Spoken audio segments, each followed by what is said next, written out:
तो चलिए आज एक सफर पर निकलते हैं।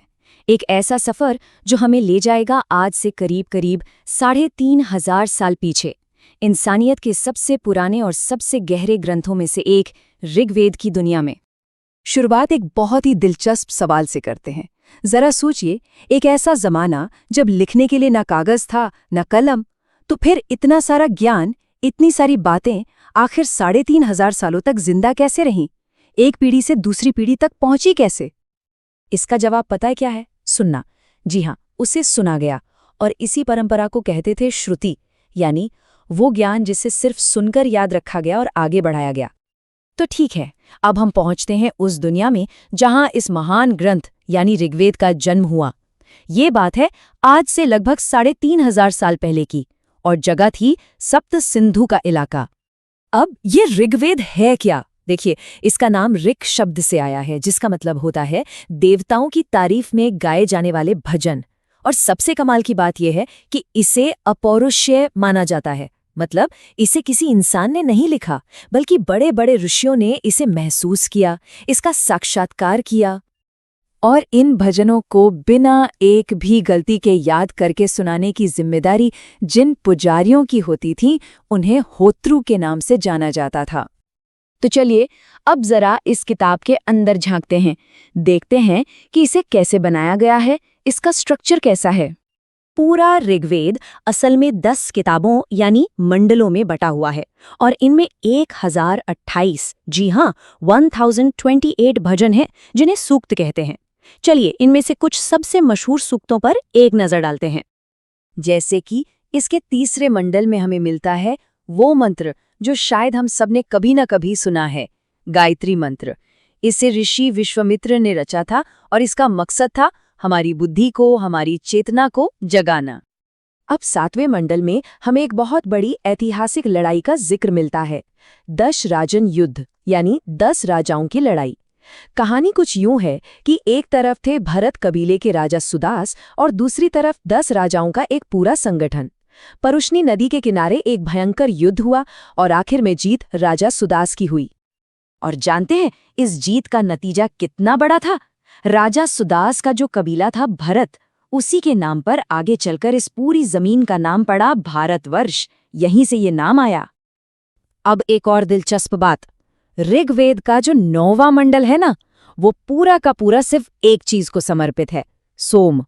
सोम एक पवित्र पौधा था जिससे एक दिव्य पेय बनता था। इसे देवता और पुजारी सब अमृत जैसा मानते थे।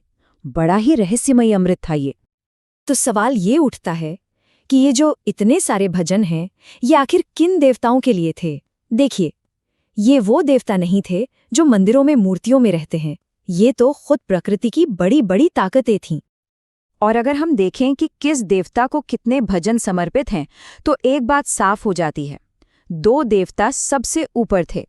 सबसे बड़े समझिए उस दौर के सुपर हीरो थे इंद्र, युद्ध और बारिश के देवता। उन्हें पुरंदर भी कहा जाता था, यानी किलों को तोड़ने वाला। ऋग्वेद में सबसे ज्यादा जश्न इन्हीं का मनाया गया है। दूसरे नंबर पर थे अग्नि, यानी आग के देवता। इनका काम बहुत जरूरी था। ये इंसानों और देवताओं के बीच एक मैसेंजर, एक दूत की तरह थे। यज्ञ में जो भी आहुति दी जाती थी, उसे धुएं के रूप में स्वर्ग तक पहुंचाने का काम अग्नि ही करते थे। और फिर थे वरुण, जो कॉस्मिक ऑर्डर यानी ऋत के रखवाले थे। मतलब ये सुनिश्चित करना कि सूरज रोज उगे, मौसम सही से बदलें, दुनिया का नैतिक संतुलन बना रहे, ये सब वरुण की जिम्मेदारी थी। तो ये तो हुई देवताओं की बात। अब जरा उस समाज को देखते हैं जिसने इन भजनों को बनाया। कैसा था उनका जीवन, उनकी सोच? ऋग्वेद के 10वें मंडल में हमें उस समय के समाज की एक झलक मिलती है। समाज को 4 वर्णों में बांटा गया था। लेकिन यहाँ दिलचस्प बात यह है कि ये व्यवस्था जन्म पर नहीं, बल्कि काम पर आधारित थी। ब्राह्मण यानी पुजारी और विद्वान, क्षत्रिय यानी योद्धा और शासक, वैश्य जो व्यापारी या किसान थे, और शूद्र जो कारीगर या श्रमिक थे। उस समाज में गाय का क्या महत्व था, इसका अंदाजा आप इसी से लगा सकते हैं कि गाय को अघन्या कहा गया, यानी जिसे मारा न जाए। अमीर आदमी को गोमत कहते थे। शाम के वक्त को गोधूली कहते थे, जब गायें घर लौटती हैं। और राजा को गोपति कहा जाता था।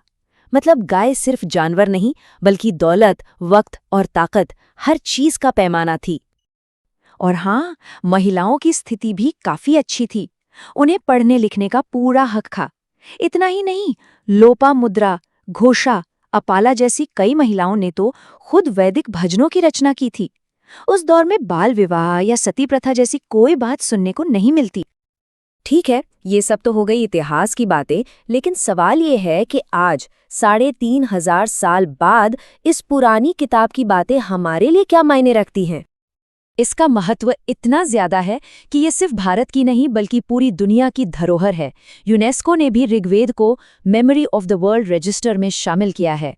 इसे इंसानियत की सबसे पुरानी जिंदा परंपरा माना जाता है। तो आखिर में हम ये कह सकते हैं कि ऋग्वेद सिर्फ कोई पूजा पाठ की किताब नहीं है, ये एक समाज की कहानी है।